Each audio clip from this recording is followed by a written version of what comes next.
Hello everyone, আসসালামু আলাইকুম। আমার নাম রিপন আল মাহমুদ। যারা মূলত আমার ভিডিওগুলো দেখেন অনেকে চিনেন, আমার পরিচিত যারা আছেন।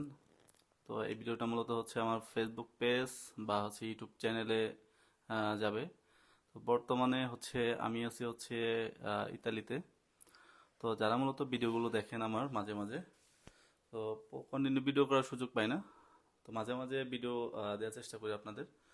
তো যারাগুলো ভিডিওগুলো দেখেন, তো প্রায় জানেন যে এর আগেও যে আমি ভিডিওগুলো দিয়েছি আপনাদের মাঝে, সেখানে হচ্ছে আমি বলছি যে আমি ক্রোয়েশিয়া আছি কোম্পানিতে। তো আজকে এখন আমি আছি হচ্ছে বর্তমানে ইতালিতে। তো ক্রোয়েশিয়া থেকে ইতালি আসলাম কিভাবে, বা এখানে কোথায় আছি কি করতেছি, সেটা বিষয় একদিন আপনাদের মাঝে তুলে ধরবো। তো আজকে কথা হবে অন্য একজন মানুষকে নিয়ে, যে আজকে আমাদের মাঝে এখানে এসে উপস্থিত হয়েছে। এটা হচ্ছে এলাকার একজন ছোট ভাই, নাম হচ্ছে ইউসুফ। তো ও কিভাবে কোথা থেকে আসলো বা এখানে কেন আসলো সেই বিষয়গুলো একটু জানবো। তো ইউসুফ, আসসালামু আলাইকুম। ওদিকে ক্যামেরা। আমার নাম ইউসুফ।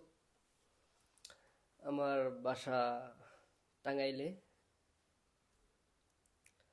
তো আমি গতকাল না, গতকাল তুমি ইয়ার আগে মূলত কোন দেশে ছিলা? মূলত আমি যাই হোক, সমস্যা নেই। তুমি এই বর্তমানে যেখানে আছো, এখান থেকে এর আগে তুমি কোন দেশে ছিলা? আমি মূলত ছিলাম সাইপ্রাসে। তো সাইপ্রাস থেকে আমার ইতালি আসা। আচ্ছা, সাইপ্রাস কি করতো, এখানে কতদিন ছিলা বা কি কাজ করতা, কি কোম্পানি?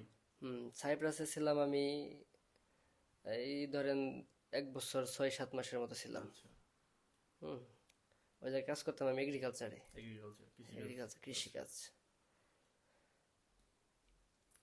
তো ওইখানে মূলত 1 বছর 6 মাসের মতো ছিলা। হুম হুম দেন ওইখান থেকে মানে কি অসুবিধা হলো বা কি কারণে আজকে ইতালিতে?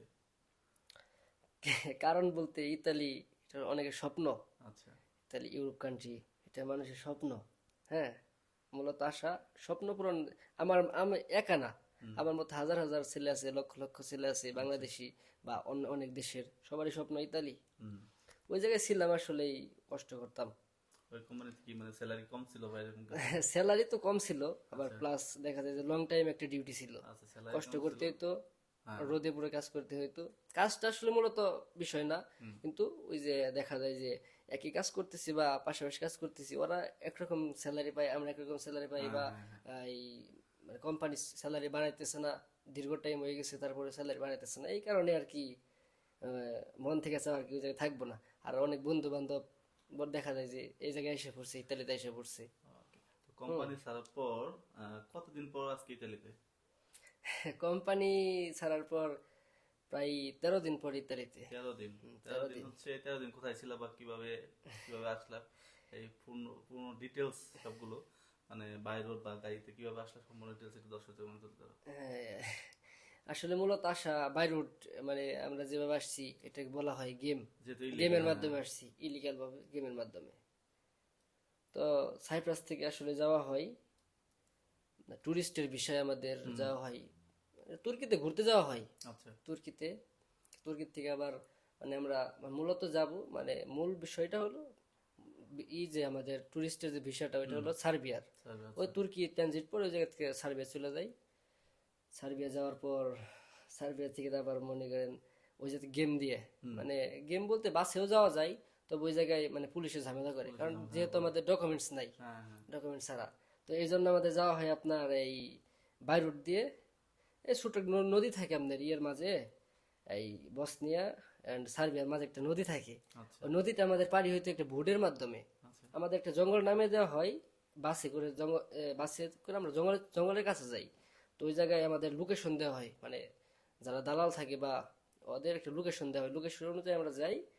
তো ওই জায়গায় জঙ্গলের ভিতরে আর কি, মানে জঙ্গলের ভিতরে আমরা লুকিয়ে থাকি, কারণ মানুষ দেখলে সমস্যা, পুলিশ সমস্যা, দেখলে হ্যাঁ, সমস্যা, পুলিশের ফেরত দিবে সমস্যা। এরকম। তো ওই জায়গা থেকে মনে করেন সন্ধ্যা হওয়ার পরে, একটু অন্ধকার হওয়ার পরে, তারপর আমাদের পাড়ি করা হয় একটা বুটের মাধ্যমে। আচ্ছা। ইলেকট্রিক একটা বুট থাকে, ওটার মাধ্যমে পাড়ি করা হয়। তারপর ওই পাশ থেকে ট্যাক্সি দাঁড়ানো থাকে বা গাড়ি দাঁড়ানো থাকে ওদের, ওই গাড়িতে করে তারপর আমাদের নিয়ে যাওয়া হয় ওই যে দালালদের যে রুম, রোমান। যে রুমে আর কি লুক নিয়ে রাখে গেম ঘর, হুম। এরকম ওই জায়গায় নিয়ে রাখা হয়। তো ওই জায়গায় মনে করেন আমি আমরা তারপরে বাংলাদেশি ছিলাম, ইন্ডিয়ান ছিলাম, নেপালি ছিল, এরকম কয়েক দেশের মানুষ মানে যারা মূলত গেম দিবে ওই জায়গা থেকে আবার ইতালির উদ্দেশ্যে বা ক্রোয়েশিয়ার উদ্দেশ্যে ওই জায়গায় যাওয়া হয়। এই আসার পথে তো দালালেরা বিশেষ করে হচ্ছে আমি যতটুকু জানি যে অনেক লোকে টর্চার করে বা হচ্ছে টাকা পয়সা না না জমানো না, করে এই এরকম কিছু বিষয়টা আছে? হচ্ছে কি আপনার মানে এটা তো আমরা দালালের মাধ্যমে আসতেছি, কারণ সাইপ্রাস আমরা লিগ্যাল ছিলাম, ওই জায়গা থেকে আমরা একটা টুরিস্ট এই দেশে আসছি। তো এই জায়গা থেকে আমাদের গেম শুরু হয়, আমাদের টাকা দিয়ে মানে আগেই কন্ট্যাক্ট করা থাকে, আমাদের কন্ট্যাক্টের মাধ্যমে আসি এই জায়গায়।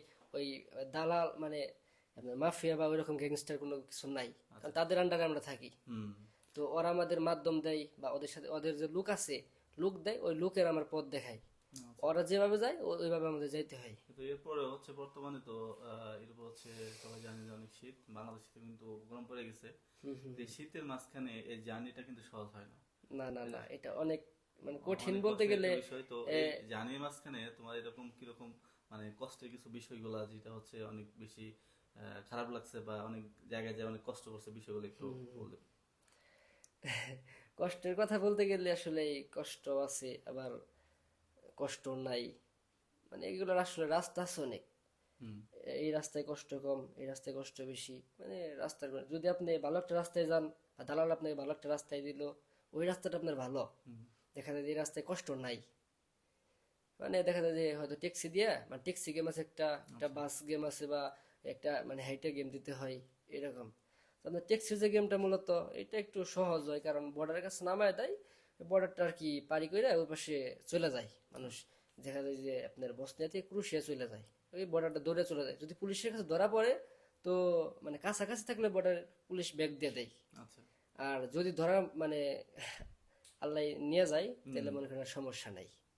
আর যারা মূলত আপনার ওই যে নদীপথ বা এই ইয়ে আছে মানে হেইটা যে গেমটা দেয় ওইগুলো মানে একটু অনেক কষ্ট, ওইগুলো না বলি, কারণ এগুলো আসলে বলা উচিত না। না, হচ্ছে আপনাদের এই জার্নির ক্ষেত্রে দেখা যায় যে সাথে তো খাবার দাবার নেওয়ার কোনো ব্যবস্থা নেই। খাবার দাবার বলতে এটা আপনার নিজের ব্যক্তিগত বিষয়। যদি আপনি মানে অনেক লং টাইম যদি হাঁটতে হয়, দেখা যায় যে যদি আপনি ব্যাগে করে কিছু নিতে চান, একটু ওজন হয়, তো নিজের জন্য কষ্ট হয়, হুম হুম। কারণ একটা হাঁটার লং টাইম একটা জার্নির বিষয় আছে, এটা তো গাড়ির পথ না, হাঁটার পথ। তো আপনার কিছু শুকনো খাবার নেওয়া যায়, যেমন যার যেটা রুটি, আচ্ছা। কলা এগুলা নিয়ে খাওয়া যায়।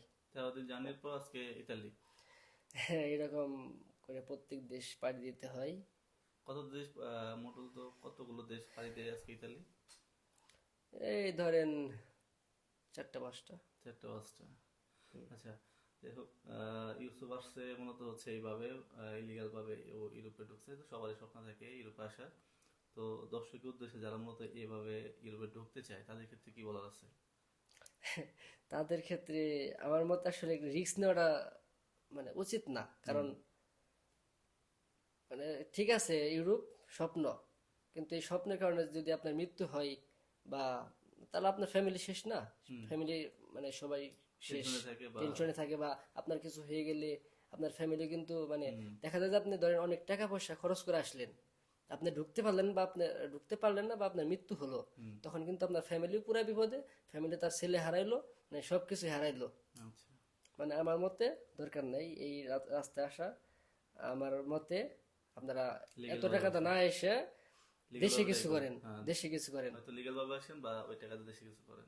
হ্যাঁ, দেখা যায় 15-20 লাখ টাকা খরচ হয়ে থাকে সব মিলিয়ে, এগুলোতে দেশে একটা ব্যবসা শুরু করলে মানে আস্তে আস্তে ব্যবসায় উন্নতি হবে, কিন্তু আমার মতে দরকার নাই এই রাস্তায়। তো এত পরিশ্রমের পর আজকে হচ্ছে তুমি এই ইতালিতে আসছো। এখন তোমার অনুভূতিটা কি? এই অনুভূতি তো সবাই ভালো থাকে ইতালিতে আসার পরে, স্বপ্নের একটা দেশ, আচ্ছা। আলহামদুলিল্লাহ অনেক ভালো। ওকে। তো ভিউয়ার্স, আমি মূলত হচ্ছে আজকে আমি যে বাসায় থাকি তো এখানে মূলত ও আসলো এখানে। তো আমি ও আসার সাথে সাথে চিন্তা ভাবনা করছিলাম যে যেহেতু ও আসলো, ও যেহেতু এইভাবে আসছে, তো কিছু কথা আপনাদের মাঝে তুলে ধরবো, আর এই জন্য মূলত আজকে ভিডিওটি করা। তো ওর কথা থেকে অনেকে কিছু জানতে পারবেন বা শিখতে পারবেন। আহ, আপনারা যদি কেউ আসতে চান এইভাবে, তো সেক্ষেত্রে হচ্ছে একটু সতর্ক থাকতে পারবেন। তো আজকের জন্য ভিডিও এতটুকুই। তো চেষ্টা করব আমাদের আরেকটা কথা হচ্ছে আমাদের এখানে মূলত হচ্ছে আরো অনেকেই আছে, তো আমরা কয়েকজন থাকি এখানে, আর আমাদের বাঙালিও আছে অনেক। তো প্রত্যেকের তার মানে কিভাবে ইউরোপে আসে বা কিভাবে আসলো, তাদের প্রত্যেকের জার্নির কথাগুলো আপনাদের মাঝে একদিন তুলে ধরবো। তো আজকের জন্য এতটুকুই, বিদায় নিচ্ছি। ভালো থাকবেন, সুস্থ থাকবেন। আসসালামু আলাইকুম।